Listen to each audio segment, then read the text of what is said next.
नमस्कार साथियों, स्वागत है संदीपनी क्लासेस में। आशा करता हूं आप सभी स्वस्थ होंगे और आपकी पढ़ाई भी जोर शोर से चल रही होगी। आज हम एक ऐसे टॉपिक के बारे में पढ़ेंगे जो आपके लिए बहुत ही इंपॉर्टेंट है।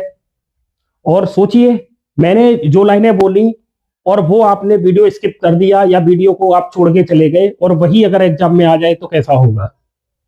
सोचिए एक बार, आपका वो प्रश्न गलत हो सकता है और आपके नेगेटिव मार्किंग की वजह से स्कोर भी आपका कम हो सकता है। तो वीडियो में अंत तक बने रहें, स्किप नहीं करें। वीडियो बहुत ही शानदार होगा और आज हम वायरस को वन लाइनर फॉर्मेट में शुरू करेंगे। और ऐसा फॉर्मेट, ऐसा कंटेंट जो हर बार किसी न किसी प्रतियोगी परीक्षा में पूछा जाता है, यूपीएससी से लेकर नीट तक, है ना। एमपी पुलिस की एग्जाम हो, कांस्टेबल का एग्जाम हो, एसआई का एग्जाम हो, टीचर के एग्जाम हो, कोई भी एग्जाम हो, ए टू जेड एग्जाम कवर होंगे इस टॉपिक से।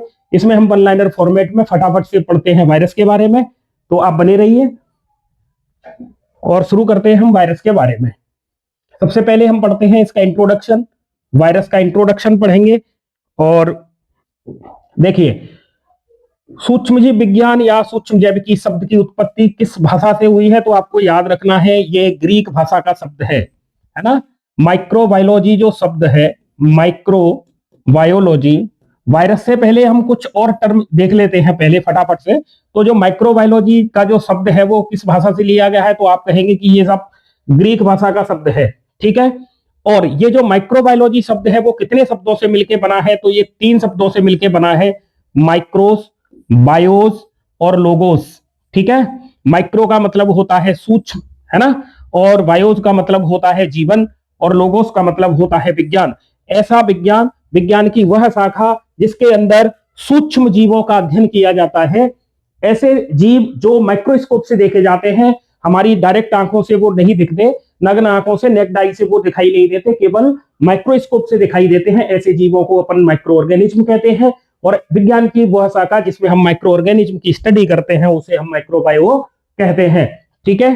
तो देखिए, ऐसे जीवों का अध्ययन जिन्हें सूक्ष्मदर्शी यंत्र द्वारा ही देखा जाता है, सूक्ष्म जीव विज्ञान कहलाता है। सूक्ष्म जीव सामान्यतः एक कोशिकीय होते हैं, अर्थात ये यूनिसेल्यूलर हैं, यूनिसेल्यूलर होते हैं, लेकिन कुछ मल्टी सेल्यूलर भी होते हैं, कुछ मल्टी सेल्यूलर भी होते हैं, ठीक है। तो आपको ये इस तरीके से लाइनें एज इट इज याद करनी है और इनके एग्जाम में डायरेक्ट हूबहू इनमें से प्रश्न आते ही हैं। तो आपको इनमें से किसी भी लाइन को स्किप नहीं करना है, वीडियो को स्किप नहीं करना है, वीडियो के अंत तक बने रहिए, आपका प्रश्न सही होने की संभावना बहुत अधिक होगी, ठीक है। अगला देखिए, एंटोनी वॉन ल्यूवेनहॉक साइंटिस्ट हैं, एंटोनी वॉन ल्यूवेनहॉक। ल्यूवेनहॉक ने क्या किया था, इन्होंने खुद ही एक लेंस का आविष्कार किया। कांच के टुकड़े को ये घिसते रहे थे, वो लेंस में कन्वर्ट हो गया और उसी लेंस से इन्होंने सबसे पहले सेल को भी देखा था। लिविंग सेल के खोजकर्ता थे ल्यूवेनहॉक, इन्होंने लिविंग सेल की डिस्कवरी की थी।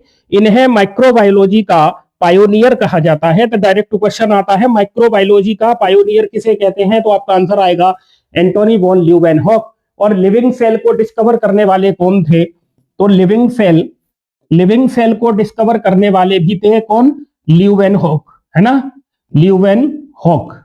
और इन्हीं को अपन क्या कहते हैं, माइक्रोबायोलॉजी का पायोनियर कहते हैं, माइक्रोबायोलॉजी का पायोनियर इनको कहते हैं, ठीक है।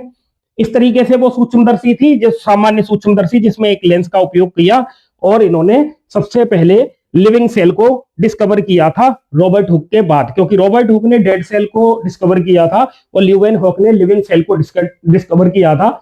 इन्होंने स्पर्म को देखा था, है ना, लिविंग सेल के तौर पर इन्होंने स्पर्म को देखा। दांतों के ऊपर जो मेल जमा हो जाता है उसकी खुरचन में भी इन्होंने लिविंग सेल को स्टडी किया था। इसने स्वयं द्वारा बनाए गए लेंस की सहायता से जिन सूक्ष्मजीवों की खोज की उन्हें इन्होंने एनिमलक्यूल्स नाम दिया। एनिमलक्यूल्स नाम किसने दिया, एनिमलक्यूल्स नाम किसने दिया, तो आप कहोगे कि जो ल्यूवेनहॉक साइंटिस्ट हैं, ल्यूवेनहॉक है ना, ल्यूवेनहॉक इनको क्या क्या कहते हैं, तो आपको ये टर्म याद रखने हैं। इन्हें माइक्रोबायोलॉजी का पायोनियर कहते हैं, मतलब पूर्वगामी कहते हैं, पूर्वगामी कहते हैं, पूर्वगामी, है ना, पूर्वगामी या पायोनियर कहते हैं। माइक्रोबायोलॉजी का पायोनियर किसे कहते हैं? तो आप कहोगे ल्यूवेनहॉक। ल्यूवेनहॉक ने जीवित कोशिका को खोजा था। जीवित कोशिका, लिविंग सेल को स्टडी किसने किया? जीवित कोशिका को डिस्कवर किसने किया? तो जीवित कोशिका को खोजा था किसने? ल्यूवेनहॉक ने। और ल्यूवेनहॉक ने नाम क्या दिया था? तो आप कहोगे कि इनको एनिमलक्यूल्स कहा जाता है। एनिमलक्यूल्स नाम किसने दिया था? तो आपका आंसर आएगा कि ल्यूवेनहॉक ने कहा था। One liner, important one liner जो आपके यूपीएससी से लेके नीट तक की परीक्षा और भी अदर एग्जाम, चाहे वो किसी भी लेवल का एग्जाम हो, इस वायरस से संबंधित कोई ना कोई प्रश्न वहां पूछा ही जाता है। तो आप वीडियो को स्किप नहीं करें, शिद्दत के साथ, पेशेंस के साथ वीडियो को पूरा देखें, ठीक है? क्योंकि सफलता अगर आपको सुनिश्चित करनी है तो आपको पेशेंस रखना होगा। सफलता के लिए कोई शॉर्टकट नहीं होता है, आपको पूरा 1 बाय 1 स्टेप चढ़ना पड़ेगा जब आपको सफलता मिलेगी। क्योंकि सफलता मिलना इतना आसान नहीं है, कंपटीशन का दौर है, हर एक बच्चा जी जान लगा के मेहनत करता है, ठीक है? चलो आगे देखते हैं। इनको आप वीडियो को पॉज कर सकते हो या फिर इसका स्क्रीनशॉट ले लें या अपने रजिस्टर में नोट डाउन कर लें। आगे देखिए, 1860 1860 से लेकर 1910 तक, 1910 तक का जो समय था उसे कहते हैं golden period of microbiology. Microbiology का गोल्डन पीरियड इसको कहा जाता है, ठीक है? लुईस पास्चर जो साइंटिस्ट थे, लुईस पास्चर, इन्होंने बताया कि फर्मेंटेशन एक जैविक प्रक्रिया है जो यीस्ट एवं जीवाणुओं की क्रिया से होती है। यीस्ट और जीवाणुओं की क्रिया से होती है। यीस्ट का नाम आपने सुना होगा, इसे सैकेरोमाइसीज सेरेविसी के नाम से जाना जाता है। सैकेरोमाइसीज सेरेविसी के नाम से जाना जाता है। ये एक ऐसा फंजाई है, ये एक फंजाई है, कवक है, जो कैसा है? तो आप कहोगे कि यह यूनिसेल्यूलर है, एक कोशिकीय कवक है, एक कोशिकीय कवक है, ठीक है? और ये फर्मेंटेशन प्रोसेस में हेल्पफुल है, सहायक होता है। इसके अलावा जो बैक्टीरिया होते हैं, बैक्टीरिया ये भी फर्मेंटेशन प्रोसेस में काम आते हैं, ठीक है? इन्होंने कहा देखो, ये क्योंकि लिविंग ऑर्गेनिज्म है बैक्टीरिया और ईस्ट, तो ये जो फर्मेंटेशन की प्रोसेस है वो जीवित जीवों के द्वारा होती है, ऐसा यहां बोला गया है, क्योंकि ये एक जैविक प्रक्रिया है। लेकिन श्वसन, रेस्पिरेशन कौन सा होता है? तब आप कहोगे कि एनारोबिक रेस्पिरेशन होता है। अवायवीय जीवन की खोज की किसने? लुईस पास्चर ने, और सर्वप्रथम बताया कि वायु में सूक्ष्म जीवों की उपस्थिति होती है। ये जो सूक्ष्म जीव हैं वो मतलब वायु में पाए जाते हैं, एटमॉस्फेयर में ये सूक्ष्म जीव पाए जाते हैं।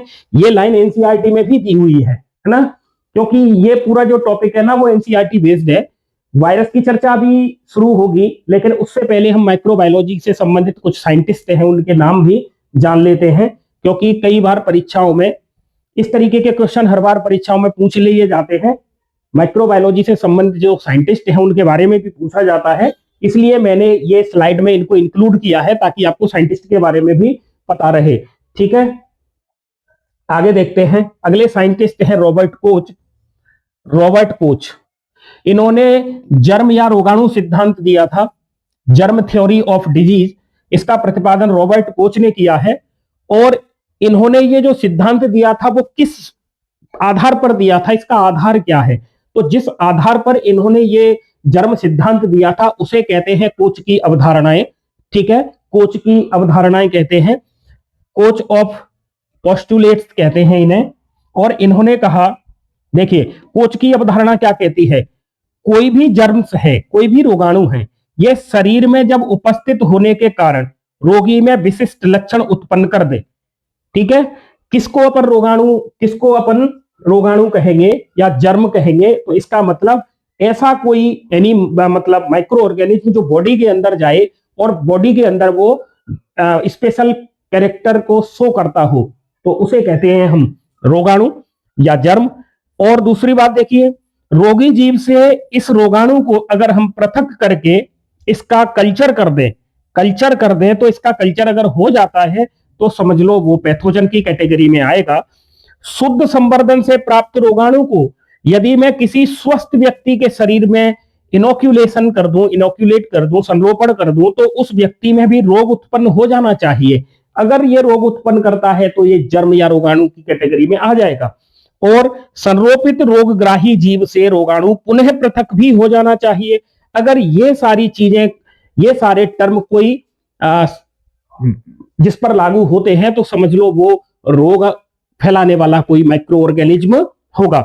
ठीक है, तो ये रॉबर्ट कोच का था जर्म या रोगाणु सिद्धांत, जो रॉबर्ट कोच ने दिया था। और रॉबर्ट कोच ने जिस बेस पर इसे दिया था उसे कहते हैं रॉबर्ट कोच की अवधारणाएं। और अवधारणाएं कितनी हैं? वो 4 अवधारणाएं हैं जो मेंशन है, तो आप इनको नोट डाउन कर लें।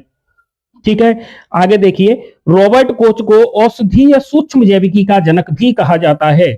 औषधीय सूक्ष्म जैविकी का जनक कहा जाता है किसको? रॉबर्ट कोच को कहा जाता है। ठीक है, ये रॉबर्ट कोच से संबंधित महत्वपूर्ण बिंदु हैं जिन्हें आप नोट डाउन कर लें। कमेंट में यस लिखो अगर समझ में आ रहा है तो। स्क्रीन पॉज करके खुद आंसर करना भी, तो देखो कि आप आंसर कर पाते हैं कि नहीं। और अगर ये लाइन आपसे गलत हो रही है तो समझिए आपका -1 अंक हो सकता है अगर नेगेटिव मार्किंग हुई तो इसलिए वीडियो को लास्ट तक देखें और वीडियो में एंगेज बने रहें। आगे हम चर्चा करते हैं। देखिए, अगले साइंटिस्ट हैं मेसनिकोफ, है ना। मेसनिकोफ 1884। इन्होंने क्या किया था? इन्होंने लुईस पास्चर की जो लेबोरेटरी थी, प्रयोगशाला थी, उसमें एक क्रिया का अध्ययन किया था जिसे हम कहते हैं भक्षकाणु क्रिया। भक्षकाणु क्रिया अर्थात कोशिकाशन, कोशिका को खा जाना, इस तरीके की फेगोसाइटोसिस। तो फेगोसाइटोसिस की खोज किसने की थी? मोस्ट है, फेगोसाइटोसिस की खोज मेसनिकोफ के द्वारा की गई थी, है ना। विषाणु की उत्पत्ति, अब अपन वायरस के बारे में चर्चा करेंगे। एक साइंटिस्ट इधर भी है, देखिए, लुईस पास्चर ने रेबीज किसमें पाए जाते हैं? आप कमेंट में लिखेंगे। रेबीज के टीके का आविष्कार किया था इन्होंने, और इन्हें औद्योगिक सूक्ष्म जैविकी का जनक भी कहा जाता है। रेबीज का टीका, रेबीज कौन से जानवर में पाए जाते हैं? जो आपके आसपास रहते हैं और उनमें रेबीज पाया जाता है, जिनके काटने से अगर हम एंटी रेबीज का इंजेक्शन नहीं लगाएं तो एक बहुत खतरनाक बीमारी होती है जिसे हाइड्रोफोबिया कहते हैं, जिसमें हमें पानी से डर लगता है। उस बीमारी को हाइड्रोफोबिया कहते हैं, वो रेबीज के कारण होती है। आप कमेंट में लिखेंगे रेबीज किस में पाए जाते हैं, कौन से जानवर की लार में रेबीज पाए जाते हैं। ठीक है, आगे देखिए, विषाणु के बारे में अब हम चर्चा करेंगे। वायरस के बारे में चर्चा शुरू करते हैं। और यहां देखिए, वायरस की उत्पत्ति लैटिन भाषा के शब्द से हुई है। ठीक है, वायरस या वायोस, और जिसका अर्थ होता है पॉइजन। जिसका अर्थ क्या होता है? पॉइजन। अर्थात हम वायरस को विष के अणु भी कहते हैं, विष के अणु के नाम से भी जानते हैं, विष के अणु। ठीक है, वायरस की खोज का श्रेय वायरस को किसके द्वारा डिस्कवर्ड किया गया था? तो वायरस की डिस्कवरी किसके द्वारा की गई थी? तो वायरस की डिस्कवरी वैज्ञानिक के नाम है डीजे इवानोवस्की। डीजे इवानोवस्की, है ना, डीजे इवानोवस्की, इनके द्वारा वायरस की खोज की गई थी। डीजे बजता है, इवानोवस्की तेरे नहीं बस की। इस तरीके से ट्रिक से याद रखो, इवानोवस्की तेरे नहीं बस की। तो इसने किसकी खोज की? वायरस की खोज की थी। किसकी खोज की थी? वायरस की खोज की थी इवानोवस्की के द्वारा। बहुत ही महत्वपूर्ण साइंटिस्ट हैं, इनके योगदान हमारे लिए आज बहुत अच्छे साबित हो रहे हैं। ट्रिक से याद करने का कोशिश किया जाता है लेकिन बड़े सम्माननीय हैं, और इनकी बदौलत हम आज सरवाइव कर पा रहे हैं। हर एक प्रकार के रोग से हम सुरक्षित हैं, वो इन्हीं की बदौलत। इनका योगदान बहुत महत्वपूर्ण है हमारे जीवन के लिए। अगला देखिए, अगले साइंटिस्ट हैं वेजेन रिंक। इनके द्वारा सबसे पहले क्या किया गया? इन्होंने जो वायरस होता है ना, वायरस को संक्रामक तरल या कंटेजियम वाइवम फ्लूइड के नाम से जाना। Contagium vivum fluidum.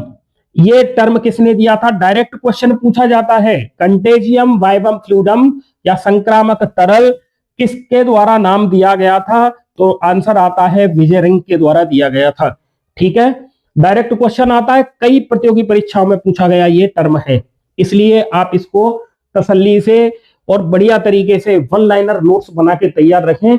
और इनका इससे एक फायदा ये भी है कि आप एग्जाम से कुछ समय पहले, कुछ दिन पहले इसका क्विक रिवीजन भी कर सकते हैं। इस फॉर्मेट में ये मैंने आपके लिए कंटेंट तैयार किया हुआ है। एडोल्फ मेयर 1892 इन्होंने क्या किया? इन्होंने फर्स्ट ऑफ ऑल वायरस की संक्रामक इन्फेक्शियस नेचर के बारे में बताया कि वायरस इन्फेक्शन करते हैं, और वायरस इन्फेक्शन करते हैं इसको बताने वाले वैज्ञानिक थे एडोल्फ मेयर। एडोल्फ मेयर ने इनकी संक्रामक प्रकृति के बारे में बताया था। ठीक है, आगे देखिए, अगले साइंटिस्ट हैं डी हेरिल, है ना, डी हेरिल। जीवाणुओं को संक्रमित करने वाला वायरस, ऐसा वायरस जो बैक्टीरिया को इन्फेक्शन बैक्टीरिया में कर देता है, बैक्टीरिया को संक्रमित करने की क्षमता रखता है, ऐसे वायरस को हम बैक्टीरियोफेज के नाम से जानते हैं। किस नाम से जानते हैं? तो आप कहोगे कि बैक्टीरियोफेज के नाम से जानते हैं। तो बैक्टीरियोफेज कौन होते हैं? तो आप कहोगे बैक्टीरियोफेज, या इनको हिंदी में कहते हैं जीवाणु भोजी। देखो नाम से पता लग रहा है, जीवाणु को खा जाने वाला, जीवाणु को मार दे ऐसा, तो जीवाणु भोजी बैक्टीरियोफेज। ये नाम किसने दिया था? तो ट्वार्ट और डी हेरिल, ये दो साइंटिस्ट हैं।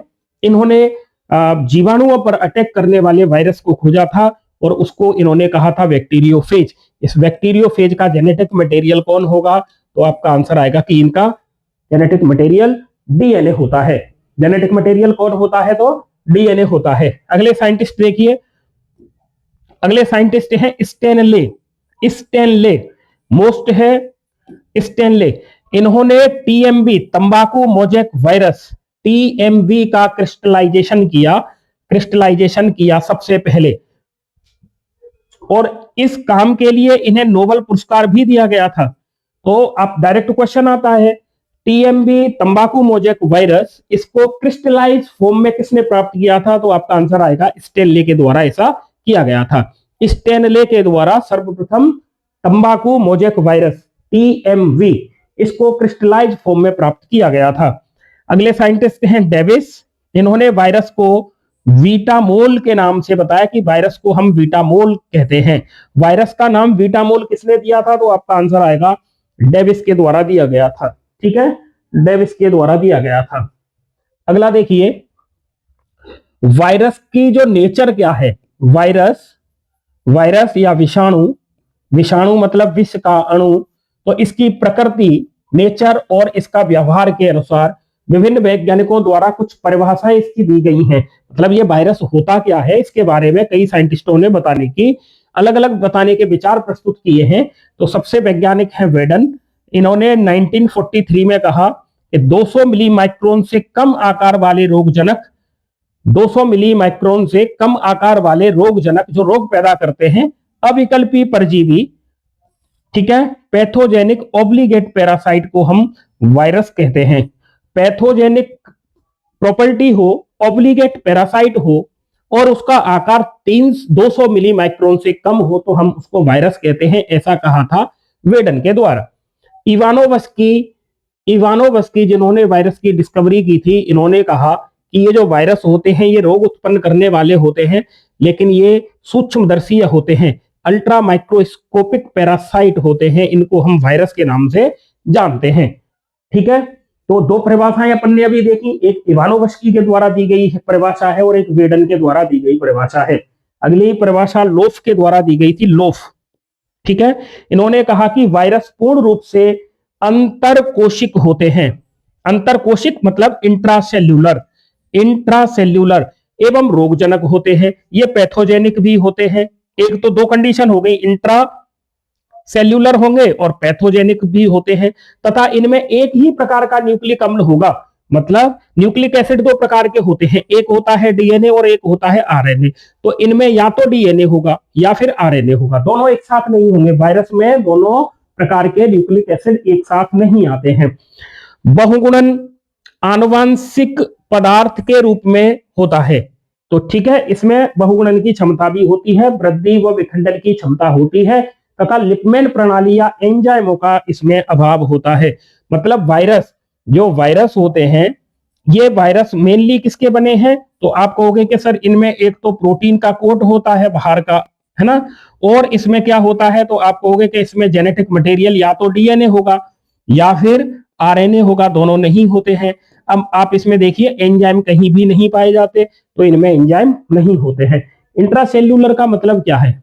इंट्रासेल्यूलर मतलब ये कोशिका के बाहर तो निर्जीव होता है ना, ये मल्टीप्लाई नहीं कर पाता, तो और ये कोशिका के अंदर ही जीवित रहता है, इसीलिए हम इसको क्या कहते हैं? इंट्रासेल्यूलर के नाम से जानते हैं। ठीक है, वीडियो अच्छा लग रहा है तो आपसे एक विशेष रिक्वेस्ट ये है कि आप संदीपनी क्लासेस के इस यूट्यूब प्लेटफॉर्म को सब्सक्राइब करें, बेल आइकन दबाएं और ऑल पर क्लिक करें, जिससे आपको नोटिफिकेशन मिलता रहे। वीडियो को लाइक करें और अपने फ्रेंड्स के साथ इसे शेयर भी करें, क्योंकि कम समय में वायरस से संबंधित आपको हर एक इंफॉर्मेशन देने की कोशिश यहाँ की जा रही है। ये वीडियो आपके लिए बहुत उपयोगी साबित होगा, तो अपने फ्रेंड्स को भी शेयर करें। अगले साइंटिस्ट हैं लोरिया और डार्नेल।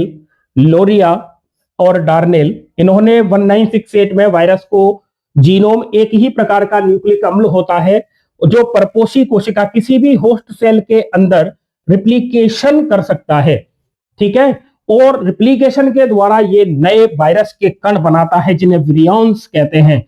तो नए विरियॉन्स बना लेता है। ये कण वायरस जीनोम का स्थानांतरण दूसरे सजीव कोशिकाओं में कर सकते हैं।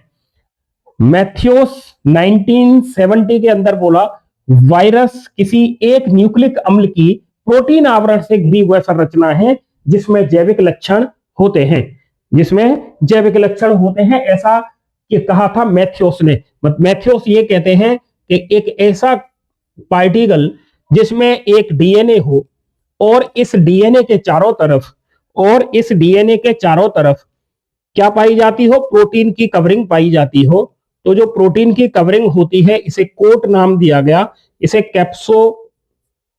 कैप्सिड कहते हैं, जो कैप्सोमियर से बना होता है। तो इस तरीके की जो स्ट्रक्चर बनी उसको अपन किस नाम से जान रहे हैं? वायरस के नाम से जानते हैं, ऐसा मैथ्यूस के द्वारा बोला गया था। स्टेनले और वेलेंस ने कहा था, वायरस एक विशेष प्रकार के सार्थक अणु है जो परपोषी कोशिका में प्रवेश करते ही सजीव प्रकृति धारण कर लेते हैं।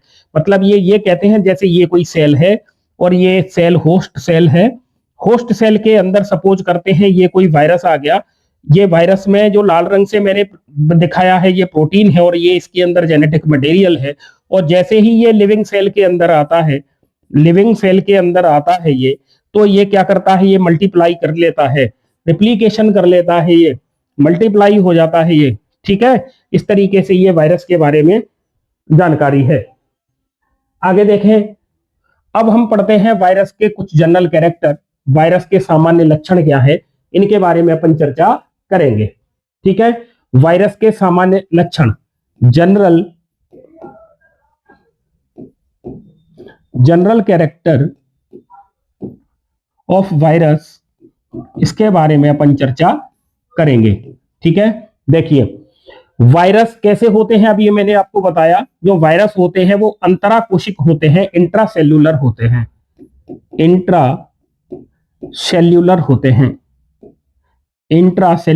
हैं, ऑब्लिगेट पैरासाइट होते हैं, ये ऑब्लिगेट पैरासाइट होते हैं, ठीक है। ऑब्लिगेट पैरासाइट होते हैं मतलब जिस जीव पर ये अटैक करते हैं उसी पे करेंगे, दूसरे पर ये अटैक नहीं करते, मतलब ये जाति विशिष्टता भी दर्शाते हैं, ठीक है। जैसे प्लांट वायरस है तो वो एनिमल वायरस पर इफेक्ट नहीं करता है, वो केवल प्लांट पे करेगा, और एनिमल वायरस प्लांट वायरस पर रोग नहीं फैलाता। तो इस तरीके से ये व्यवस्था रहती है। ये अति सूक्ष्मदर्शीय होते हैं, मतलब अल्ट्रा माइक्रोस्कोपिक होते हैं, और ये संक्रमित कण होते हैं, मतलब ये बीमारी फैलाते हैं, संक्रमण करते हैं। और इनके अगर हम साइज की बात करें तो ये 100 से लेके 3000 मिली माइक्रोन के बीच होता है। इनका साइज 100 से 3000 मिली माइक्रोन होता है।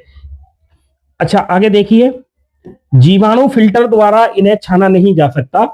जीवाणु फिल्टर द्वारा इनको नहीं छान सकते अपन। इनमें कोशिका भित्ति, देखिए सेल वॉल नहीं होती है, इनमें न्यूक्लियस नहीं होता है, साइटोप्लाज्म या प्रोटोप्लाज्म नहीं होता है, और सेल ऑर्गन्स भी नहीं होते हैं। ठीक है, तो इसमें होता क्या है, तो आप कहोगे कि इसमें एक तो प्रोटीन होती है, एक तो इसमें प्रोटीन होती है, और एक इसमें जेनेटिक मटेरियल होता है। जेनेटिक मटेरियल होता है। प्रोटीन से इसकी आउटर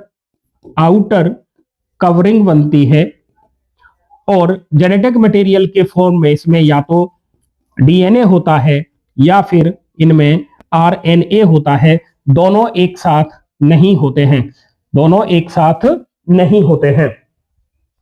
वायरस न्यूक्लियो प्रोटीन के बने होते हैं। देखिए, क्योंकि इसमें न्यूक्लिक एसिड और प्रोटीन पाई जाती है, इसलिए हम दोनों को मिलाकर इनके लिए एक नाम न्यूक्लियो प्रोटीन नाम भी इनको दे देते हैं।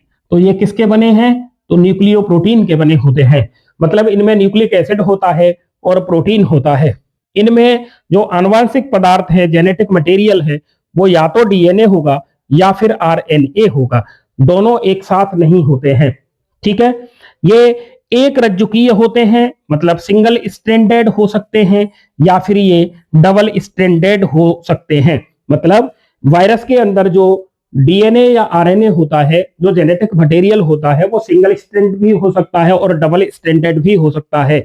लेकिन इसका जो जेनेटिक मटेरियल है वो हमेशा हैप्लॉइड फॉर्म में होता है, डिप्लॉइड फॉर्म में नहीं होता है। तो ये हमेशा अगुणित अवस्था में होता है। ठीक है, वायरस परपोषी विशिष्टता दर्शाते हैं। परपोषी विशिष्टता दर्शाते हैं। जो वायरस जिस परपोषी पर डिपेंड रहता है वो उसी को संक्रमित करता है, दूसरे को नहीं करता है। और हमें याद रखना है कि कृत्रिम पोषण माध्यम पर इनको संवर्धित नहीं कर सकते हैं। अगर ये ऐसा होता तो फिर ये लिविंग प्रॉपर्टी भी बहुत अच्छे से शो कर पाते। ठीक है, आगे देखिए, यहाँ पर ये जो डायग्राम है ये बैक्टीरियोफेज का डायग्राम है। ये डायग्राम किसका है, तो आप कहोगे कि ये बैक्टीरियोफेज है। बैक्टीरियोफेज है जो बैक्टीरिया को खत्म कर देता है, मतलब उस पर ये डिपेंड रहता है। तो देखिए, ये बाहर की तरफ ये इसकी प्रोटीन से बना बाहर का कोट है, जिसे हम कैप्सिड का हेड कहते हैं। और इसके अंदर आप ये जो देख रहे हो इस तरीके की संरचना, इसे हम न्यूक्लिक एसिड कहते हैं। क्या कहते हैं, न्यूक्लिक एसिड कहते हैं। इसके नीचे यहाँ पर जो आपको स्ट्रक्चर दिख रही है, इस स्ट्रक्चर को हम कॉलर कहते हैं। ठीक है, और विस्कर्स इसके नीचे ये दिख रही है धागेनुमा संरचना, ये इसकी सीट है यहाँ ये, और ये इसकी नेक गर्दन वाला पार्ट है। ठीक है, यहाँ पर देखिए बेस प्लेट है, और जैसे टेल फाइबर निकले हुए हैं, ये 1 2 3 4 5 6 टेल फाइबर है, और ये स्पाइक है। ये बैक्टीरियोफेज का 3D मॉडल है। तो इसका जो हेड होता है ना, वो इकोसाहेड्रल होता है, बहुतलीय होता है, इकोसाहेड्रल फॉर्म में होता है। आगे हम बैक्टीरियोफेज के बारे में और चर्चा करेंगे। आगे देखिए, वायरस एंटीजेनिक गुण दर्शाते हैं। ये एंटीजेनिक प्रॉपर्टी इनमें पाई जाती है, लेकिन एंटीबॉडीज का इन पर कोई इफेक्ट नहीं होता है। एंटीबॉडीज का कोई इफेक्ट नहीं होता है, लेकिन ये एंटीजेनिक प्रॉपर्टी शो करते हैं। वायरस में, विषाणुओं में स्वयं का कोई एंजाइम प्रणाली या क्रियात्मक स्वायत्तता नहीं पाई जाती है। ठीक है, उच्च दाब, हाई प्रेशर, उच्च ध्वनि की आवृत्ति, यूरिया, परावैंगनी किरणें और हाइड्रोजन पेरोक्साइड H2O2 के द्वारा वायरस को निष्क्रिय किया जा सकता है। वायरस को इनएक्टिव कैसे कर सकते हैं, वायरस को इनएक्टिव कैसे कर सकते हैं, तो उसके लिए देखिए हाइड्रोजन पेरोक्साइड H2O2 है ना, अल्ट्रावायलेट किरणें, परावैंगनी किरणें, यूरिया और उच्च ध्वनि की आवृत्ति या फिर उच्च दाब अगर हम दे दें तो फिर क्या होगा, ये इनएक्टिव हो जाएगा। कैसा हो जाएगा, ये इनएक्टिव हो जाएगा। 56 डिग्री सेल्सियस से 60 डिग्री सेल्सियस तापक्रम पर यदि हम वायरस को 30 मिनट तक गर्म करते हैं, या 30 मिनट तक इसे 56 डिग्री से 60 डिग्री सेल्सियस तापक्रम पर अगर हम रखते हैं, तो ज्यादातर वायरस वो निष्क्रिय हो जाते हैं। लेकिन 90 डिग्री सेल्सियस से अधिक तापमान अगर इनको दे दिया जाए तो इनका टीडीपी हो जाता है, मतलब थर्मल डेथ पॉइंट होता है ये, और ये मर जाते हैं। 90 डिग्री सेल्सियस से अधिक टेम्परेचर को अपन किस नाम से जानते हैं? तो हम जानते हैं थर्मल डेथ पॉइंट के नाम से, टीडीपी, थर्मल डेथ पॉइंट। ठीक है, ये कुछ वायरस के सामान्य लक्षण थे। और अब हम पढ़ेंगे वायरस की नेचर, है ना, प्रकृति। वायरस की प्रकृति के बारे में पढ़ेंगे, नेचर ऑफ वायरस। तो देखिए, मैंने अभी आपको पहले भी बोला था, वायरस किसी भी होस्ट सेल के अंदर लिविंग होता है और होस्ट सेल के बाहर नॉन लिविंग रहता है। इसका मतलब वायरस लिविंग और नॉन लिविंग, सजीव और निर्जीव के बीच की योजक कड़ी है, क्योंकि वायरस में कुछ प्रॉपर्टी सजीव की होती हैं और कुछ प्रॉपर्टी इसमें निर्जीव की होती हैं। तो सजीव और निर्जीव दोनों के इसमें लक्षण पाए जाते हैं, इसीलिए हम वायरस को सजीव और निर्जीव के बीच की कनेक्टिव लिंक कहते हैं, योजक कड़ी कहते हैं, योजक कड़ी कहते हैं। तो सजीव और निर्जीव के बीच की योजक कड़ी किसको कहते हैं? वायरस को कहते हैं। ये प्रश्न कई प्रतियोगी परीक्षाओं में पूछा जा चुका है, तो आप इसको याद रखें। अब हम देखते हैं वायरस की लिविंग प्रॉपर्टी या लिविंग कैरेक्टर्स क्या हैं। इनमें स्वस्थ जीवों को संक्रमित करने की क्षमता पाई जाती है, इसका मतलब ये लिविंग प्रॉपर्टी रख रहा है ना। परपोषी कोशिकाओं में ये मल्टीप्लीकेशन कर लेता है, परपोषी कोशिका के अंदर, बाहर नहीं, अंदर, परपोषी कोशिका के अंदर ये क्या कर लेता है? मल्टीप्लीकेशन कर लेता है, इसका मतलब ये लिविंग है। आनुवांशिक पदार्थ, जेनेटिक मटेरियल, डीएनए, आरएनए पाया जाता है, और ये जो जेनेटिक मटेरियल है वो रिप्लिकेट भी होता है, रिप्लिकेट होता है, इसका मतलब ये लिविंग कैरेक्टर में आएगा। ये एंटीजेनिक प्रॉपर्टी शो करता है, इसका मतलब ये लिविंग कैरेक्टर शो करता है। उत्परिवर्तन के समान, मतलब इसमें म्यूटेशन लाइक चेंज आते हैं, उत्परिवर्ती प्रारूप, म्यूटेंट फॉर्म्स ये अपने बना लेता है। आपने सुना होगा अभी कुछ समय पहले कोरोना वायरस आया था, तो उसके अलग अलग फॉर्म आए थे। म्यूटेंट फॉर्म उसी को कहते हैं, क्योंकि वो म्यूटेंट हो जाता है, म्यूटेशन कर लेता है और अपने स्वभाव को बदल लेता है, अपनी प्रॉपर्टी को वो चेंज कर लेता है, इसका मतलब वो म्यूटेंट फॉर्म बना लेता है। ठीक है, और अगला देखिए, ये परपोषी के प्रति होस्ट स्पेसिफिसिटी दर्शाता है, प्रतिविशिष्टता दर्शाता है, परपोषी के प्रतिविशिष्टता दर्शाता है। ठीक है, इस तरीके से ये सजीवों के गुण हैं, आप इसको नोट डाउन कर लें, इंपॉर्टेंट फैक्ट है।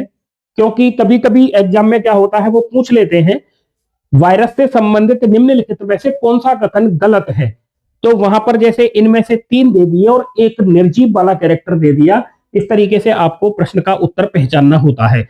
तो हमने अभी चर्चा की है वायरस के सजीव कैरेक्टर के बारे में, सजीव कैरेक्टर के बारे में चर्चा की है।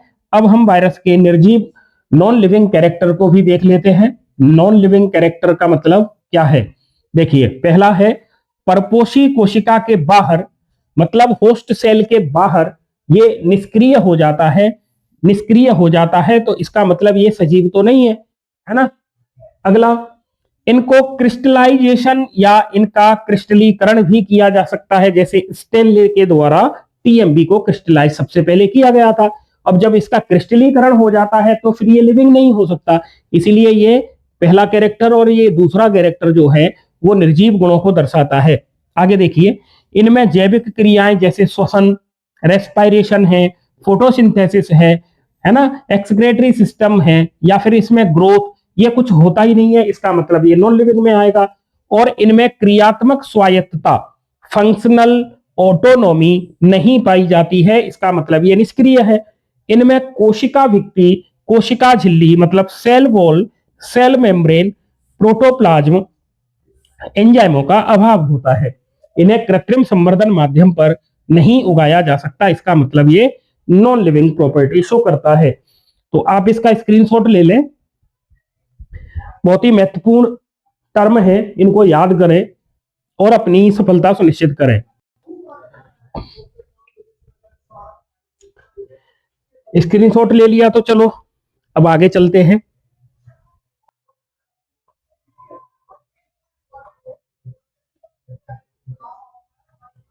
चलो आगे देखते हैं वायरस की स्ट्रक्चर, संरचना, स्ट्रक्चर ऑफ वायरस। वायरस की संरचना कैसी होती है? वायरस की स्ट्रक्चर। वायरस किसके बने हैं तो पहले आपको बता दिया है, इसमें एक तो न्यूक्लिक एसिड होता है, न्यूक्लिक एसिड होता है, प्लस इसमें प्रोटीन होती है। इन दोनों टर्म को अगर हम मिला दें तो बनता है न्यूक्लियो प्रोटीन। तो ये न्यूक्लियो प्रोटीन से बने हैं, ठीक है।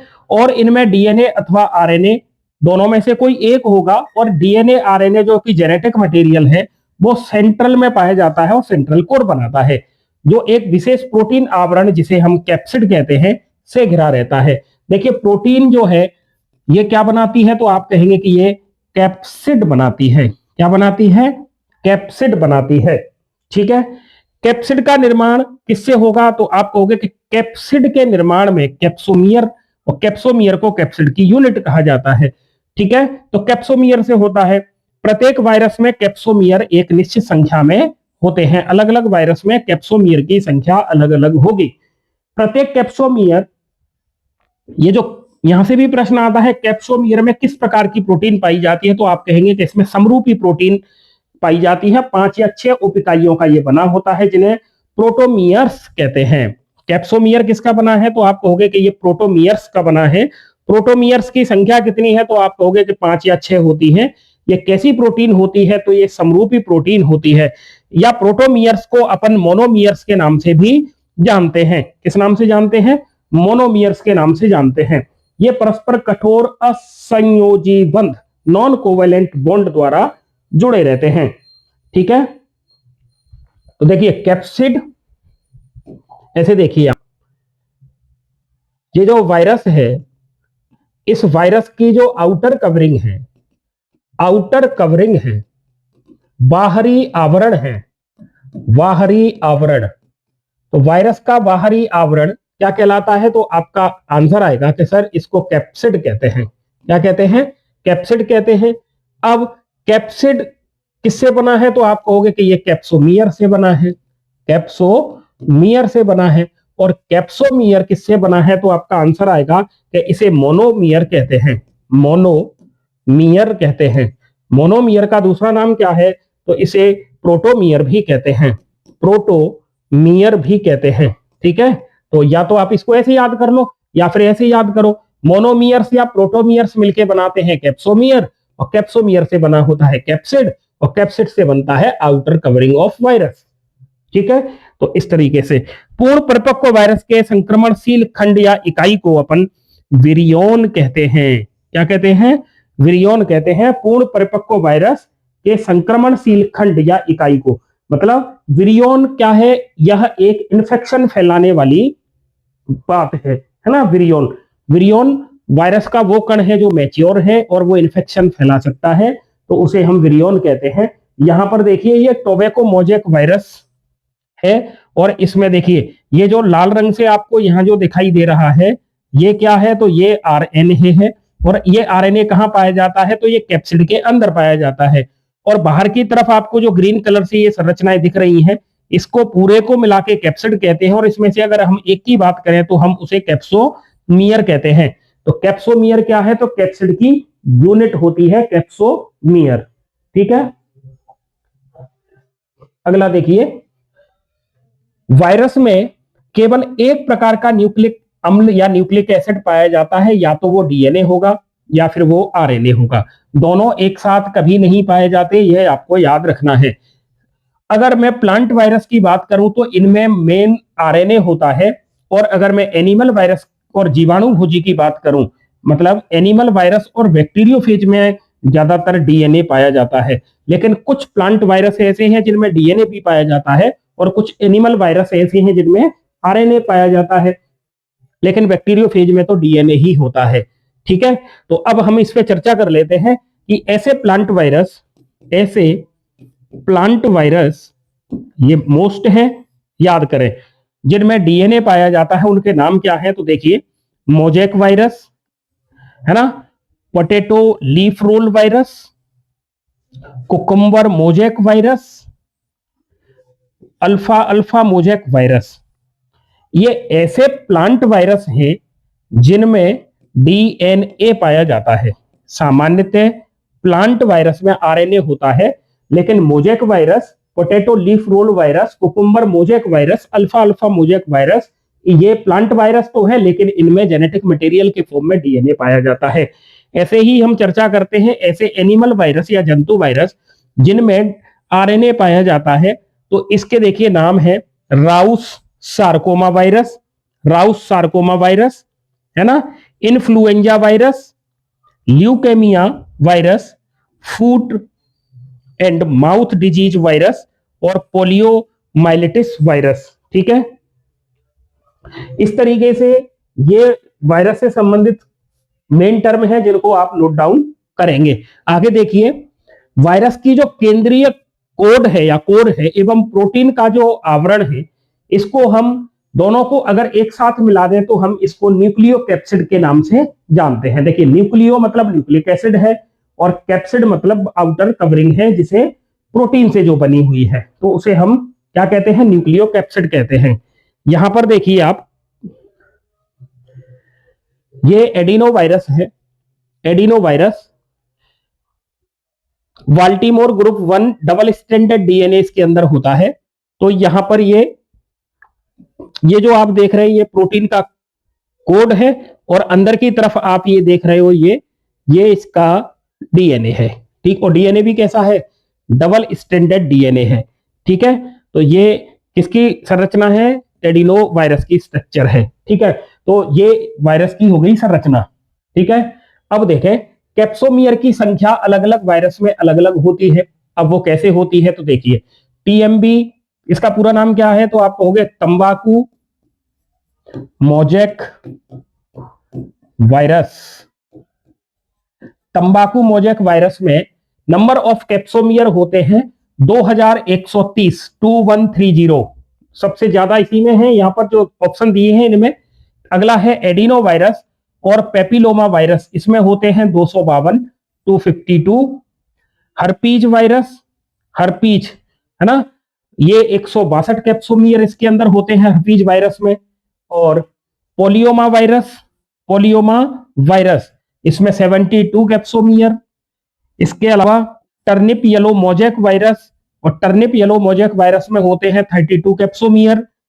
5X174 इसमें होते हैं 12 कैप्सोमियर। तो इस तरीके से कैप्सोमियर की संख्या के ये कुछ एग्जाम्पल हैं, तो आप इनको नोट डाउन कर लें। और टीएमबी क्योंकि ये सबसे पहले क्रिस्टलाइज फॉर्म में स्टेनली ने प्राप्त किया था तो मोस्ट रहता है ना, सबसे पहले खोजा गया भी था। और टीएमबी में जो जेनेटिक मटेरियल होता है वो कौन सा होगा, आरएनए होता है, तो आप इसको याद रख लें। ठीक है, कमेंट करके बताएंगे आप हर्पीज वायरस में जेनेटिक मटेरियल कौन सा होता है। कमेंट करना ना भूलें, कमेंट आप करते रहें और अपनी तैयारी को जांचते रहें। अगर आप कमेंट में आंसर नहीं दे पा रहे हैं तो इसका मतलब आपकी तैयारी में अभी कमी है, आपको बहुत मेहनत करनी है। ठीक है, अब हम वायरस से संबंधित कुछ प्रश्नों पर चर्चा कर लेते हैं, कुछ प्रश्न देख लेते हैं वायरस से संबंधित। ठीक है, अभी स्लाइड और बाकी है, आगे और डिटेल आएगी, लेकिन अभी तक जो पढ़ाए हम उसमें से कुछ प्रश्नों को देखें। तो जैसे वायरस क्या होता है, तो वायरस क्या होता है, अविकल्पी परजीवी होता है, अविकल्पी परजीवी होता है। स्वतंत्र कोशिका नहीं होती है ना, बहुकोशिकीय जीव नहीं होता, क्योंकि ये तो कोशिकीय है ही नहीं ना, तो ये एक कोशिकीय नहीं है, इसे अकोशिकीय जीव कहते हैं। और वायरस जीवाणु होता नहीं है, क्योंकि जीवाणु तो अलग ही होते हैं। तो इसका राइट आंसर क्या होगा, अविकल्पी परजीवी होते हैं ये। टीएमबी में पाया जाने वाला न्यूक्लिक एसिड केस कौन सा होगा, तो आपका आंसर आएगा कि इसमें आरएनए पाया जाता है, मैंने अभी इसकी चर्चा की थी। वायरस का जो प्रोटीन का आवरण होता है उसको हम किस नाम से जानते हैं, तो आपका आंसर आएगा कि हम इसे कैप्सिड के नाम से जानते हैं। किसके नाम से जानते हैं, कैप्सिड के नाम से जानते हैं। तो इस तरीके से ये आपकी तैयारी को जांचने परखने के लिए कुछ मैंने इसमें क्वेश्चन लगाए थे। अब देखें आगे, वायरस का जो प्रोटीन का कोट है उसको हम किस नाम से जानते हैं, आप कहोगे कि सर इसे हम कैप्सिड के नाम से जानते हैं। यहाँ जो वायरस दिखाए गए हैं इसमें ये बाहर की कवरिंग है, ये जैसे इसमें ये येलो कलर की है, इसमें ब्लैक जैसे कलर की है, इसमें ये ग्रीन कलर का भाग है, ये सब क्या है, तो ये है इसके कैप्सिड, ये क्या है इसके कैप्सिड। और इस डायग्राम से एक चीज और समझ में आती है कि ये जो कैप्सिड है ना, इसका आकार कैसा है, तो ये हेलिकल स्ट्रक्चर में हो सकता है, आइसोहेड्रल में हो सकता है, कॉम्प्लेक्स स्ट्रक्चर के फॉर्म में भी ये हो सकता है। तो देखिए यहां पर ये कैप्सिड है, यहां पर ये कैप्सिड है, यहां और ये कैप्सिड है, ये वाला है ना, तो ये भी कैप्सिड है। तो इस तरीके से आपको ये याद रखना है। कैप्सिड की छोटी इकाई को क्या किस नाम से जानते हैं, तो कैप्सिड की इकाई को हम कैप्सोमियर के नाम से जानते हैं। जीवाणु भोजी जो जीवाणुओं का भक्षण करता है, जिसे हम बैक्टीरियोफेज कहते हैं, ये जीवाणुओं को संक्रमित करता है, बैक्टीरियोफेज, बैक्टीरियोफेज। ठीक है। आवरण रहित वायरस, ऐसे वायरस जिनके चारों तरफ प्रोटीन की कोटिंग नहीं है, उन्हें हम नेक्ड वायरस के नाम से जानते हैं, नेक्ड वायरस के नाम से जानते हैं। और इसके अंदर जेनेटिक मटेरियल तो आप कहोगे कि या तो डीएनए होगा या फिर आरएनए होगा, दोनों एक साथ नहीं होते हैं। वायरस के अंदर दोनों न्यूक्लिक एसिड एक साथ नहीं होते हैं।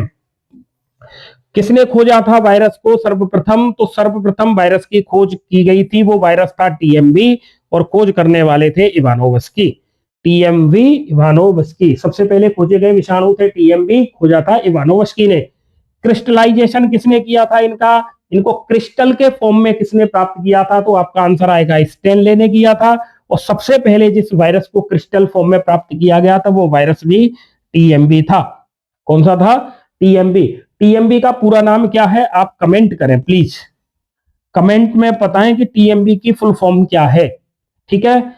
बैक्टीरियोफेज को किसने खोजा था, बैक्टीरियोफेज जो इस तरीके का दिखाई देता है, बैक्टीरियोफेज, इसका हेड इकोसाहेड्रल कंडीशन का होता है, तो इसमें ये टेल फाइबर है, यहाँ पर कॉलर है, इसके अंदर ये जेनेटिक मटेरियल है, ये बैक्टीरियोफेज, इसको खोजा था ट्वार्ट और डी हेरिल के द्वारा, ट्वार्ट और डी हेरिल के द्वारा। अगला देखिए, ऐसा वायरस जो केवल अपने साथ में एक जेनेटिक मटेरियल रखता है, जेनेटिक मटेरियल रखता है बस, इसमें प्रोटीन नहीं पाई जाती है, प्रोटीन नहीं पाई जाती है, ऐसे कण को किस नाम से जानते हैं, तो आप कहोगे कि सर हम इसे वायरॉइड कहते हैं, वायरॉइड कहते हैं। तो वायरॉइड शब्द किसने दिया था, तो आपका आंसर आएगा डाइनर के द्वारा वायरॉइड शब्द दिया गया था। वायरॉइड शब्द किसके द्वारा दिया गया था, डाइनर के द्वारा दिया गया था। ठीक है। अगला प्रश्न है, टीएमवी तंबाकू मोजेक वायरस से संबंधित, ठीक है, तंबाकू मोजेक वायरस, इससे संबंधित अगला प्रश्न है।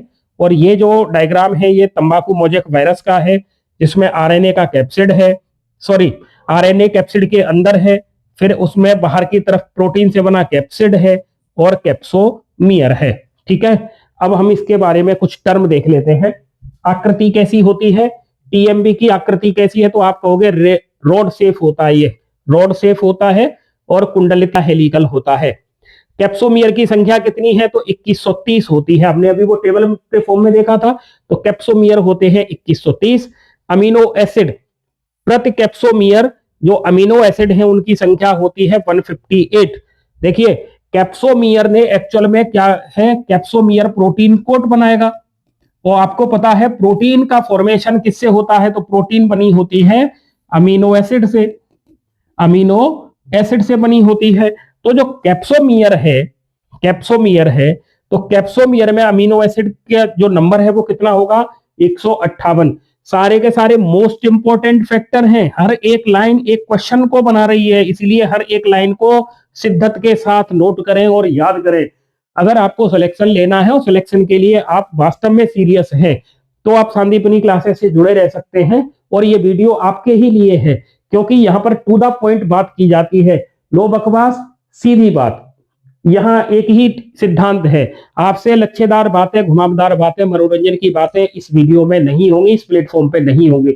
यहाँ केवल आपके सिलेक्शन की संभावना को बहुत मजबूत करना, स्कोर बेहतर से बेहतर करना है, इसलिए आपको इस तरीके से पढ़ना होगा।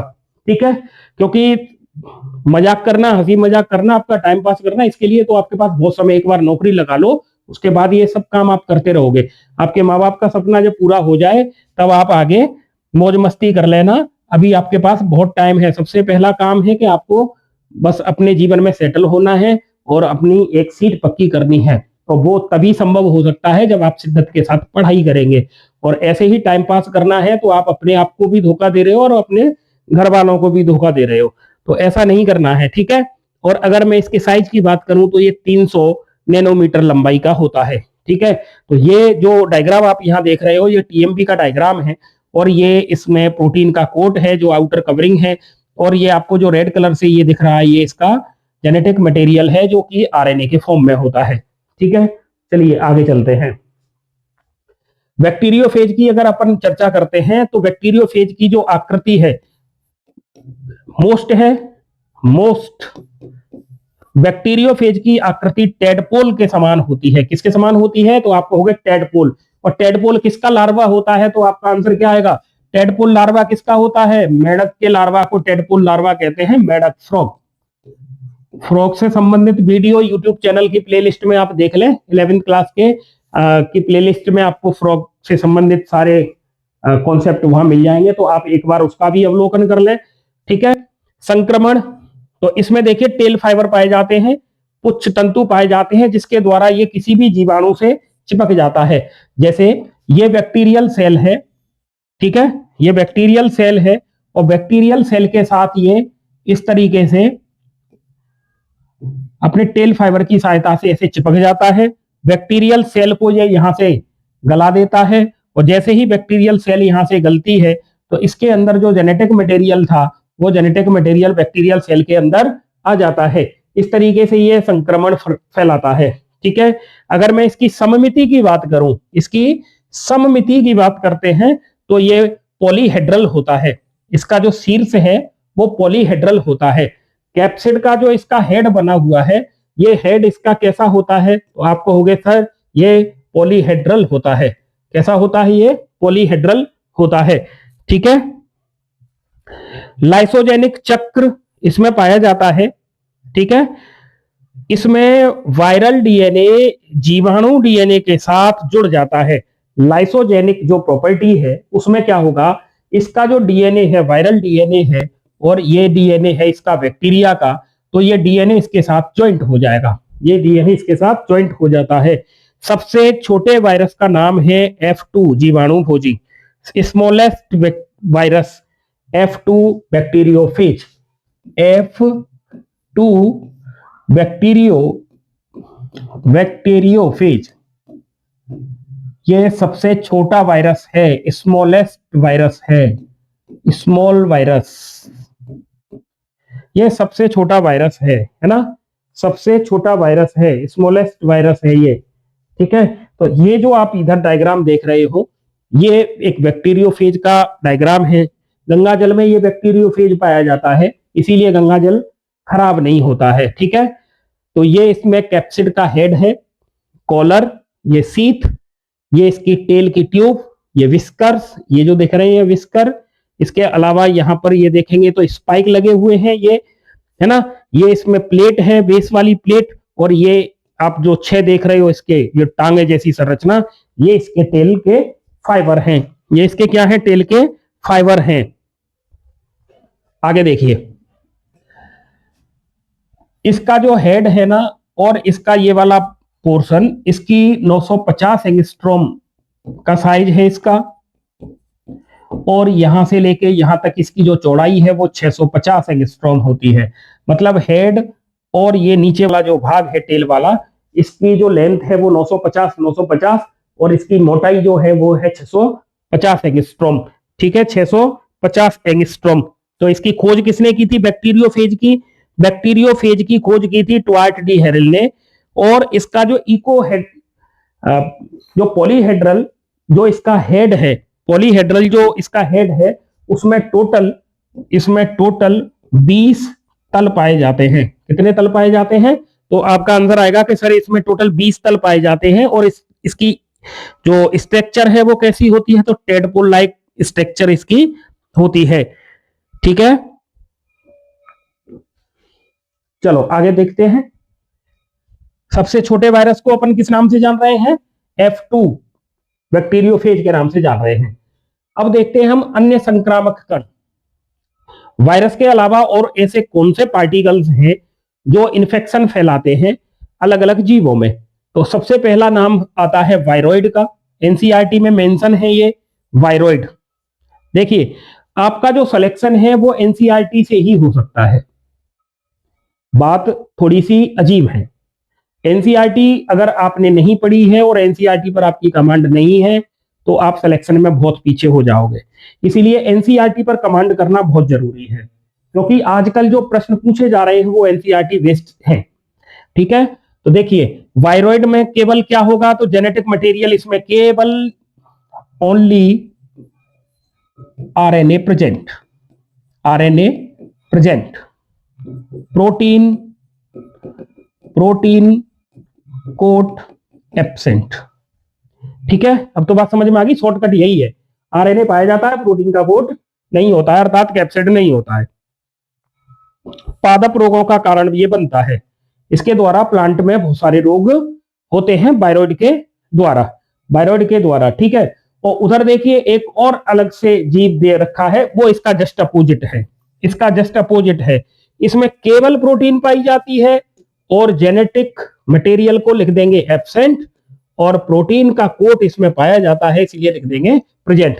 तो इसमें केवल प्रोटीन होती है और इसके द्वारा भी रोग होते हैं, जैसे भेड़ में स्क्रैपी रोग होता है और मनुष्य में कुरु रोग होता है। मोस्ट इंपोर्टेंट याद रखना, प्रियोन के द्वारा, प्रियोन में जैसे ट्रिक से याद रखो ना, प्रियोन में केवल प्रोटीन, ओनली प्रोटीन प्रेजेंट होती है, और भेड़ में स्क्रैपी रोग उत्पन्न करता है और मनुष्य में कुरु रोग उत्पन्न करता है। ठीक है, दोनों चीजें याद हो जाएंगी। अब सपोज करिए जैसे ये कोई सेल है और इस सेल पर वायरस का अटैक हुआ, तो हमारे शरीर की जो प्रतिरक्षा प्रणाली है, इम्यून सिस्टम है, वो क्या करता है, वो एक प्रोटीन सीक्रेट करता है जिसे अपन इंटरफेरोन के नाम से जानते हैं। किसके नाम से जानते हैं? इंटरफेरोन के नाम से। और ये इंटरफेरोन प्रोटीन क्या करती है, इसके आसपास की जो कोशिकाएं हैं इनको संक्रमण से ये बचाता है। तो इंटरफेरोन क्या करता है, ये एक प्रोटीन है जो वायरस के मल्टीप्लीकेशन को रोकती है, अर्थात किसी सेल पर अटैक हो गया, वायरस का संक्रमण हुआ है, तो उस सेल के चारों तरफ जो कोशिकाएं हैं उनको संक्रमण से बचाने वाली प्रोटीन का नाम है इंटरफेरोन। और इंटरफेरोन का जो फॉर्मेशन है, जो निर्माण है, वो कब होता है, जब वायरस का अटैक होता है तब। तो ये इंटरफेरोन करती क्या है, तो आप कहोगे कि ये इंटरफेरोन वायरस के गुणन को रोक देती है, मल्टीप्लीकेशन को रोक देती है, वायरस को गुणन नहीं करने देती है। ठीक है, इस तरीके से वायरस के अलावा दो और सूक्ष्म कण हैं जिनमें एक वायरॉइड है और एक प्रियोन है, इनके बारे में भी आपको याद रखना है। ठीक है, अच्छा, वायरॉइड को खोजने वाले साइंटिस्ट कौन थे? वायरॉइड की खोज किसने की? वैसे पहले आ गया इनका नाम, डायनर ने की थी। ठीक है, पोटैटो स्पिंडल ट्यूबर रोग ये फैलाते हैं, पोटैटो स्पिंडल ट्यूबर। प्रियोन की खोज किसने की? प्रूसीनर के द्वारा की गई थी। ठीक है, वायरॉइड, प्रियोन। वायरॉइड में क्या प्रेजेंट होगा? Only genetic material RNA. और प्रियोन में क्या प्रेजेंट होगा? प्रियोन में प्रोटीन प्रेजेंट होगी, triple P, prion protein present. ठीक है, तो इस तरीके से आप इनको याद कर लेंगे। अगला है वायरस के द्वारा मनुष्य में कौन सा रोग होता है, चर्चा का विषय है। सबसे खतरनाक रोग, ऐसा रोग जिससे मृत्यु सुनिश्चित है ना, और आज तक ऐसी कोई दवाई नहीं बन पाई है जो इसको पूरी तरीके से क्योर कर दे। ऐसी दवाई है जो थोड़ा सा अपनी मृत्यु को ये आगे खिसका सकती है लेकिन उसे रोक नहीं सकती, है ना। इसीलिए कहते हैं कि अज्ञानता से नहीं मरो। और ये एक ऐसा रोग है जिसे आदमी मतलब उपार्जित करता है बाहर से, इसीलिए इसका नाम ही है एक्वायर्ड इम्यूनोडेफिशिएंसी सिंड्रोम। ठीक है, तो एड्स, एक्वायर्ड इम्यूनोडेफिशिएंसी सिंड्रोम, एक क्वेश्चन यहां से आता है। और किसके द्वारा होता है? तो HIV, ह्यूमन इम्यूनोडेफिशिएंसी वायरस के द्वारा ये होता है। ठीक है, ये जो वायरस है वो रेट्रोवायरस परिवार का है, रेट्रोवायरस है। ठीक है, इस वायरस के अंदर एक एंजाइम पाया जाता है जिसे रिवर्स ट्रांसक्रिप्टेज कहते हैं। और करता क्या है ये एंजाइम? तो इधर देखिए, जैसे ये है इसका जेनेटिक मटेरियल आरएनए, और आरएनए से ये क्या बना लेता है? डीएनए बना लेता है। और आरएनए से डीएनए बनाने के लिए जो जिम्मेदार एंजाइम होता है जो कि इसमें पाया जाता है उसे कहते हैं reverse transcriptase, reverse transcriptase enzyme कहते हैं। ठीक है, इसी प्रकार से एक और बीमारी है जैसे स्मॉल पॉक्स, तो ये बीमारी होती है पॉक्स वायरस के द्वारा। ठीक है, पॉक्स वायरस के द्वारा। रेबीज, मैंने आपसे पूछा था कमेंट करना है, रेबीज का जो वायरस है उसकी शेप कैसी होती है, तो बुलेट लाइक शेप होती है। ये एचआईवी का जो वायरस है उसकी इमेज है, आप देखें इसे। ठीक है, और इसमें एक रिवर्स ट्रांसक्रिप्टेज एंजाइम पाया जाता है, रिवर्स ट्रांसक्रिप्टेज एंजाइम इसमें मौजूद होता है, और रिवर्स ट्रांसक्रिप्टेज एंजाइम के द्वारा ये आरएनए से किसका फॉर्मेशन कर लेता है, डीएनए का फॉर्मेशन कर लेता है। एक चीज और याद रखें, ये जो एचआईवी है, ऐसे याद रखें, एचआईवी एच से शुरू हो रहा है, तो ये हमारे शरीर की हेल्पर टी सेल को नष्ट करता है। देखो ऐसे याद कर लो, एचआईवी हेल्पर सेल को मारता है, एचआईवी एच से शुरू हो रहा है, हेल्पर टी सेल को ये खत्म कर देता है, जिससे हमारा इम्यून सिस्टम वीक हो जाता है और हमारे शरीर में बहुत से रोग एंटर करते हैं, और उसकी वजह से शरीर जो है वो रोगों का घर हो जाता है और व्यक्ति की मृत्यु होती है। हरिमाहीनता या क्लोरोसिस, ये प्लांट में होने वाला वायरल डिजीज है, ये प्लांट में होती है। ठीक है, तो इसका मोजेक रोग का जो मुख्य लक्षण, मोजेक रोग का ये मुख्य लक्षण है, इसमें क्या होता है, क्लोरोसिस हो जाता है, ये क्लोरोफिल को नष्ट कर देता है और लीफ के अंदर ग्रीन कलर हट जाएगा और येलो कलर की लीफ वो हो जाती है। एक है बंची टॉप, केले का बंची टॉप, ये भी वायरल डिजीज है ना। लिपोवायरस, लिपोवायरस जिनमें आवरण जो एनवेलप होता है उनको लिपोवायरस कहते हैं। और माइक्रोफेज, माइकोफेज, माइको का शब्द लगता है फंजाई के लिए, इसके लिए लगता है, फंजाई के लिए लगता है माइकोफेज। तो कवकों पर पाए जाने वाले वायरस को अपन क्या कहते हैं, माइकोफेज कहते हैं, माइकोफेज कहते हैं। ठीक है, तो इस तरीके से आगे देखते हैं, महत्वपूर्ण तथ्य या की फैक्ट देख लेते हैं। देखिए, सबसे छोटा वायरस अभी चर्चा की थी, F2 जीवाणुभोजी, F2 बैक्टीरियोफेज। सबसे बड़ा वायरस, सबसे बड़े वायरस का नाम क्या है, आप देखिए, सबसे बड़े वायरस का नाम क्या है, तो सबसे बड़े वायरस का नाम LPT वायरस है। सबसे बड़े वायरस का नाम है LPT वायरस, जिसे कहते हैं लिम्फो ग्रेन्युलोमा पिस्टोसिस ट्रैकोमा। ठीक है, लिम्फो ग्रेन्युलोमा पिस्टोसिस ट्रैकोमा। सबसे लंबे वायरस का नाम है सिट्रस ट्राइस्टेजा वायरस, सिट्रस ट्राइस्टेजा वायरस। ठीक है, सिट्रस ट्राइस्टेजा वायरस। ठीक है, अगला है बुलेट की आकृति का वायरस कौन सा होता है, तो आपका आंसर आएगा rabies virus. Rabies virus bullet shape आकृति का होता है। नील हरे शैवाल मतलब वीजीए, साइनोबैक्टीरिया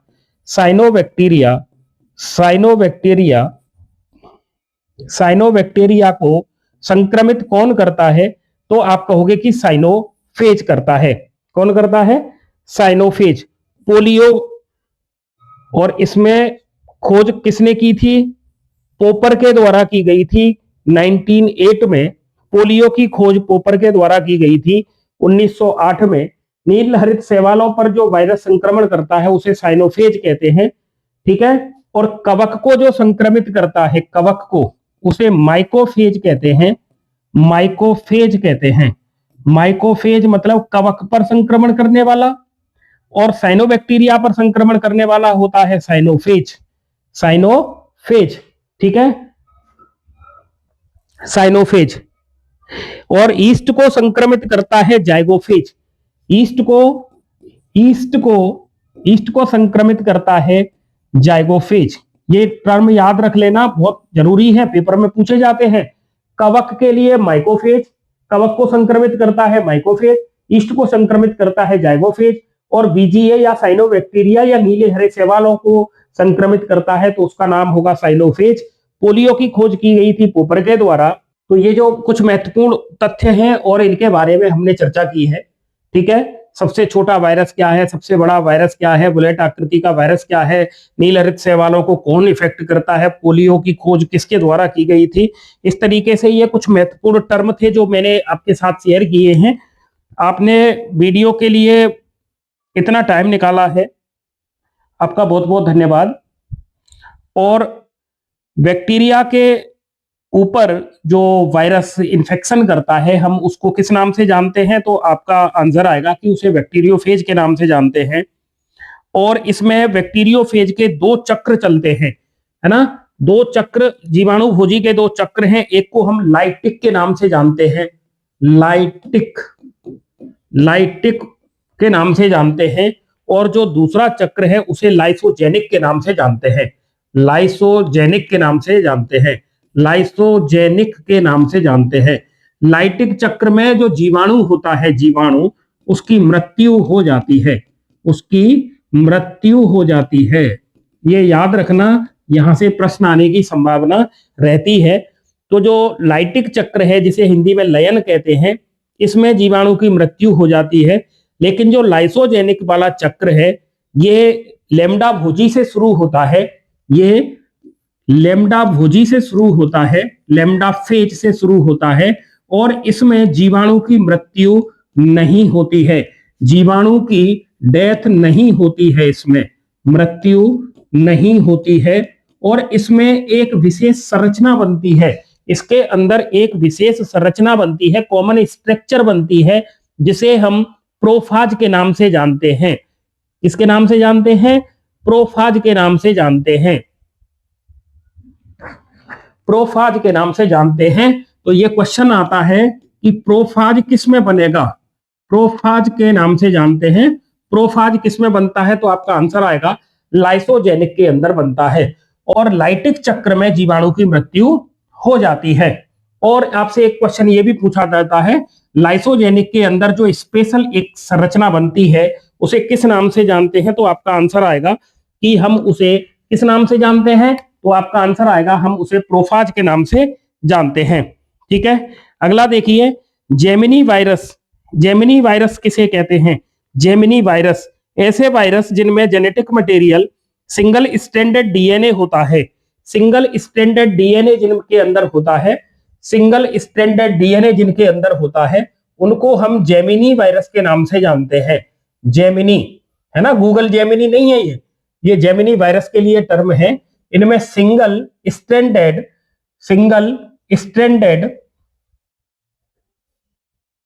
इनमें सिंगल स्ट्रैंडेड डीएनए पाया जाता है, डीएनए पाया जाता है। इनको जेमिनी वायरस के नाम से जानते हैं। और इसमें आपको याद रखना है 5X174 और आपको याद रखना है M13, M12। ये इस प्रकार के वायरस हैं जिनमें genetic material single stranded DNA के फॉर्म में होता है। ठीक है, अच्छा, ऐसे प्लांट वायरस का नाम बताइए जिनमें आनुवांशिक पदार्थ डीएनए होता है, तो आपका आंसर आएगा कॉलीफ्लावर मोजेक वायरस। कॉलीफ्लावर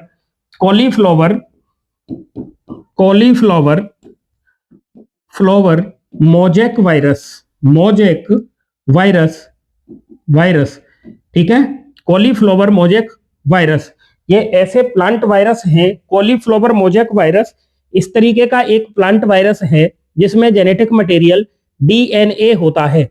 क्या होता है, डीएनए होता है। कॉलीफ्लावर मोजेक वायरस, ये कौन सा वायरस है, तो आपका आंसर आएगा कि सर ये पादप विषाणु है, प्लांट वायरस है, लेकिन इसमें जेनेटिक मटेरियल डीएनए प्रेजेंट होता है। ठीक है, इसी तरीके से जो एनिमल्स होते हैं ना, एनिमल्स के अंदर जो जेनेटिक मटेरियल होता है वो डीएनए होता है, लेकिन कुछ ऐसे एनिमल वायरस हैं जिनके अंदर जेनेटिक मटेरियल आरएनए भी पाया जाता है। जैसे एचआईवी एड्स का वायरस है, उसमें जेनेटिक मटेरियल क्या होगा, तो आप कहोगे कि सर आरएनए होगा। पोलियो का जो वायरस है उसमें आरएनए होगा, है ना। रेबीज का जो वायरस है वो भी आरएनए वाला होता है। ठीक है, इस तरीके से हमने आज कोशिश की है कि ज्यादातर फैक्ट को इंक्लूड कर लिया जाए, ठीक है, ज्यादातर फैक्ट को यहां पर कवर कर लिया जाए। एक चीज और देखिए, जो टीएमवी है, तंबाकू मोजेक वायरस है, इसका क्रिप्टोग्राम भी पूछा जाता है, इसका क्रिप्टोग्राम के बारे में भी पूछा जाता है। टीएमवी का क्रिप्टोग्राम कितना होता है ये आपको लिखना है, तो टीएमवी के क्रिप्टोग्राम के बारे में भी अपन, यहां पर ये टीएमवी का क्रिप्टोग्राम लिखा हुआ है R/1, 2/5, E/E, S/0। तो ये क्रिप्टोग्राम्स है, ठीक है। इसमें क्या होता है, ये जेनेटिक मटेरियल, तो इसमें जैसे R है तो इसका मतलब जेनेटिक मटेरियल, इसमें आरएनए होता है। एक का मतलब है कि वो सिंगल स्ट्रैंडेड होता है ना। ऐसे ही इसके मॉलिक्यूलर वेट है, प्रपोसी जो होस्ट होते हैं उसकी संख्या कितनी है ना, इन इसकी लंबाई कितनी है, इन सारी चीजों को शो करने के लिए हम इस तरीके से इनका क्रिप्टोग्राम बनाते हैं, जो कि इसके नोमेनक्लेचर के अंतर्गत आता है। और ये जो टीएमबी है, फ्रैंकलिन कोनार्ड ने इसकी को स्टडी किया था और ये बताया था कि ये प्लांट को संक्रमित करता है और इसके अंदर जो जेनेटिक मटेरियल है वो आरएनए होता है। ये बात कहने वाले थे फ्रैंकलिन कोनार्ड, ठीक है। तो इस तरीके से हमने ये चर्चा की है बहुत सारे फैक्ट पर, विषाणुओं से संबंधित, वायरस से संबंधित। ये बहुत ही महत्वपूर्ण वन लाइनर नोट्स हैं आपके लिए, आप इनको याद करें और आपका स्कोर बहुत अच्छा होगा। वायरस से संबंधित आपके प्रश्न के गलत होने की संभावना नहीं रहेगी। इसी प्रकार के और वन लाइनर देखने के लिए आप संदीपनी क्लासेस को सब्सक्राइब करके रखें। तो संदीपनी क्लासेस को आप सब्सक्राइब करें, बेल आइकन को प्रेस करें और ऑल पर क्लिक करें, जिससे आपको नोटिफिकेशन मिल सके। और मोटिवेशनल लाइन है, सफलता का कोई शॉर्टकट नहीं होता है, ये बात बिल्कुल फैक्ट है, आप भी जानते हो। तो आप शिद्दत के साथ पढ़ाई करते रहें, संदीपनी क्लासेस के साथ बने रहें। आज के लिए इतना ही, मिलते हैं अगले वीडियो में, तब तक के लिए जय हिंद, जय भारत।